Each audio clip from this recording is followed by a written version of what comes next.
კიდევ ერთი ქალი, რომელიც მე-18 საუკუნის საზოგადოებრივ ასპარეზზე გამოვიდა, იყო ნოტიო ლოლუა. ესეთი მეგრელი, ძალიან კარგი მენეჯერული უნარების მქონე ქალი, როგორც ჩანს, მან 1897 წელს ფოთში გახსნა სასწავლებელი და თავდაპირველად მას არ ჰქონდა თავად განათლება სახლში ჰქონდა მიღებული, დიპლომი არ გააჩნდა, მაგრამ წავიდა ისწავლა მეგობრების დახმარებით და შემდეგ უკვე დაბრუნდა ფოთში და ნოტი ლოლუამ ფოთში პირველმა დაარსა პროფესიული სასწავლებელი.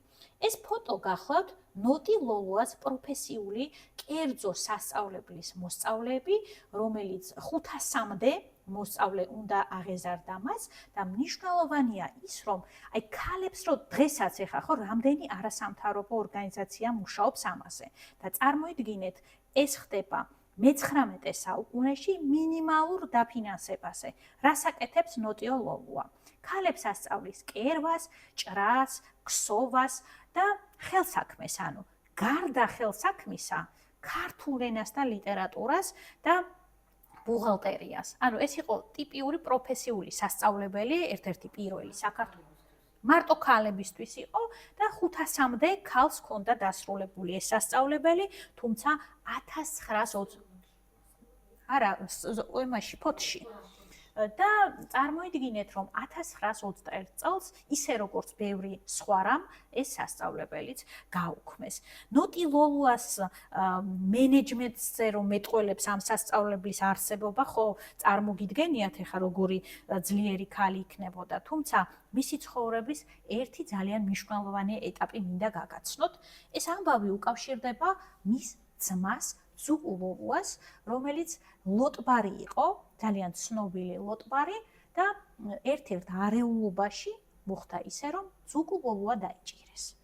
და ეს დისთვის იყო, რა თქმა უნდა, ძალიან რთული ამბავი და ისე, რომ ძმამაც კი არ იცოდა, მისი პატიმრობის სასჯელი გაინაწილა ნოტიო ლოლუამ და ძმის გვერდით საკანში ნახევარი პატიმრობა ძმასთან ერთად გაატარა. ნუ ეხა მე მეგრელი არა ვარ და ვერ ამოვხსნი ამ საიდუმლოს, მაგრამ დღესაც არ ვიცი თქვენ საიდან ხართ, მაგრამ თუ ვინმეს მეგრელებთან კომუნიკაცია გქონიათ, ზუსტად მიხვდებით ეს ფენომენი რა შეიძლება იყოს და 4 წელი სწორედ ასე ნოტი ლოლუამ ძმის გვერდით საკანში გაატარა, რათა მისი ძმის 8 წლიანი პატიმრობა შეემსუბუქებინა. და ნახეთ, ნოტი ლოლუაზე ძალიან ცნობილი საზოგადო მოღვაწე იოსება არიმათიელი წერს. მადლიანი ადამიანი ნოტი ლოლუას ასული.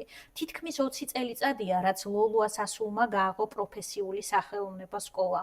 პირველად ეს სკოლა 3 განყოფილებისგან შედგებოდა და უმთავრესად ღარიბ ღატაკთა შვილებს ასწავლიდა და მერე უკვე ნახეთ ყავს 100-მდე მოწაფე, მასწავლებელი 12-მდე, თვიური ხარჯი თითქმის 11,000 მანეთს შეადგენს და თუ თქვენ დღეს ესტუმრებით ზუგდიდის მუზეუმში ნოტი ლოლუას მოწაფეების და მისი ნაქარგუბები ბევრი რაოდენობით არის წარმოდგენილი.